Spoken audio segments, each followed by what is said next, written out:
ಮಳೆ ಬರ್ತೈತೆ ಅಂತ ತಿಳ್ಕೊಂಡು ಹೊರಗೆ ಹೋಗುವಾಗ ಅದರಿಂದ ರಕ್ಷಣೆ ಆಗಾಕ ಒಂದಿಷ್ಟು ಛತ್ರಿ ತಗೊಂಡು ಹೋಗ್ತೇವೆ.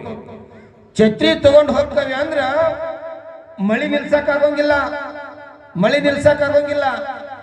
ಆದ್ರೂ ಹೋಗುವಂತ ಸಂದರ್ಭದೊಳಗ ಆ ಮಳೆ ಹನಿಯಿಂದ ನಮ್ಮನ್ನು ನಾವು ರಕ್ಷಣೆ ಮಾಡ್ಕೊಳ್ಳಾಕ ಛತ್ರಿ ಬೇಕು. ಆದ್ರೆ ಮಳೆ ನಿಲ್ಸಕ್ಕಾಗೋಂಗಿಲ್ಲ. ಹಾಗ ಸಮಾಜದೊಳಗೆ ಒಂದಿಷ್ಟು ಬದುಕು ಅನ್ನುವಂತ ಸಂದರ್ಭದೊಳಗ ದುರ್ಮಾರ್ಗಿಗಳು, ದುಷ್ಟರು ಇರೋರ ಊರಂದ ಮೇಲೆ ಹೊಲಿಗೆ ಇರೋದ. ಆದ್ರೆ ಅಂತ ಸಮಾಜದೊಳಗೆ ಬದುಕಬೇಕಾಗಿತ್ತು ಅಂದ್ರೆ ಅವರನ್ನು ನಾವು ತಡೆಯಕ್ಕೆ ಸಾಧ್ಯ ಇಲ್ಲ.